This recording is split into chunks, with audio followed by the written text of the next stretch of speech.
Ladies and gentlemen, welcome to In the Pit.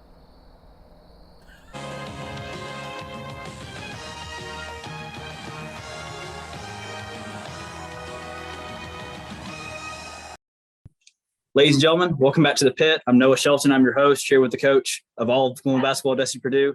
Dusty, congratulations on the 2 wins last week for the ladies against Evangel and Calvary. Holding 2 teams to under 30 points combined, 14 against Evangel and 15 against Calvary. What is the key to how successful you've been on defense? Well, we mix our defenses up a lot. We go from zone to man. I will tell you the Calvary team was down one of their players. I'm not going to lie about it. I want to be honest. One of their shooters didn't make the trip. She was under COVID watch. But I don't know if she makes up 50 points. So the thing is, we played really, really well, got off to a good start, glad to be back home playing.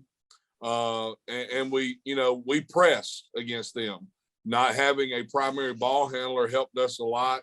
The press helped us a lot in 2 different occasions. I remember in the first half, the game was really over by halftime, and we got a chance to let everybody play. And then against Calvary, that we were a better team than them. They were outmanned.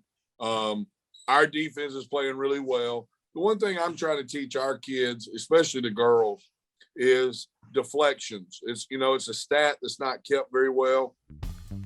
Not just stealing the ball, but let's deflect it and then go get it. So your coaches talk about that all the time. Deflections are a big deal because once the ball is out of path of where it was supposed to go, everybody's got a chance to go get it. So I will say that we have been very active on defense, and it's helped us out a lot.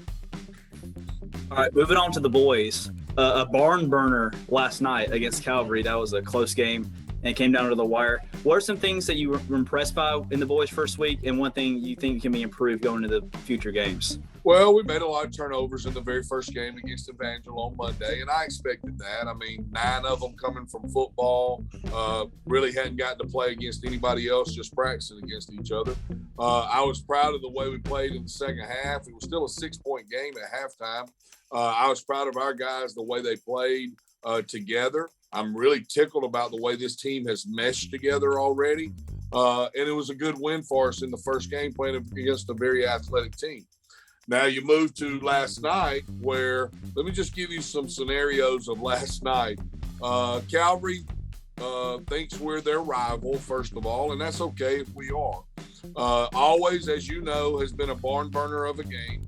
One of those Alabama-Auburn deals, Georgia Tech, Oklahoma State, Oklahoma. Nobody likes anybody. And let me just tell you this. At the end of the first quarter last night, Mr. Mitchell had already locked the door to allow nobody else in the building. That's how crowded it was here last night.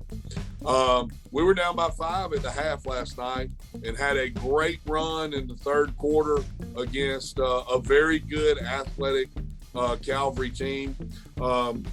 Lucas Holman was our leading scorer last night with 18. Just to give you some stats, he had 18.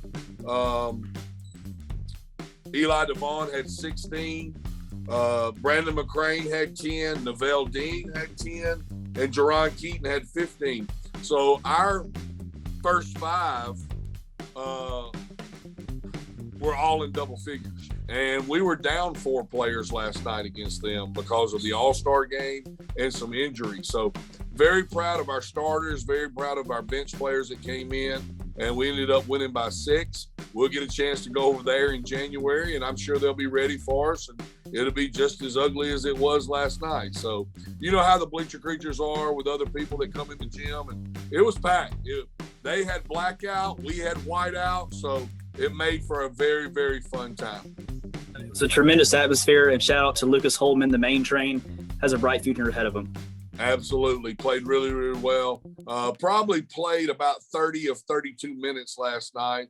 It was absolutely wore out when he came to school today. So very proud of his effort. Really proud of all their efforts. We're starting to mesh as a team. And as a coach, you can't expect anything else. Once they mesh as a team on the court and off the court, it could be a fun and exciting season.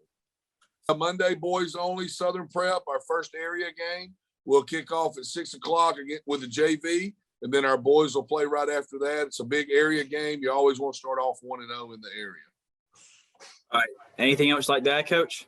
Well, we got Southern Prep on Monday. We got Edgewood, one of our former coaches, Daryl Free, coming to town on Thursday. And then next Saturday, we're going to play Autauga here. Everything's at home. So everything's good right now, playing at home, not having to travel. But I'm really excited about where we're at with both teams. Before we get ready to go to Tennessee, our Tennessee trip will be coming up. We'll be playing teams we know nothing about, which is always great. And we just look for a fun time. First time that I'm taking both teams on the same trip. So that'll be a very restful time for me as well. So I'll be worried about the kids, but main thing is I want to make sure we have a good time and we play some good basketball. Best of luck with the student management on that one. Yeah, thanks a lot. I appreciate that. All right. Thank you very much for your time, Coach, and go Gators. Thank you, Noah. Great job. Thanks for watching this episode of In the Pit, and we'll check back in next week.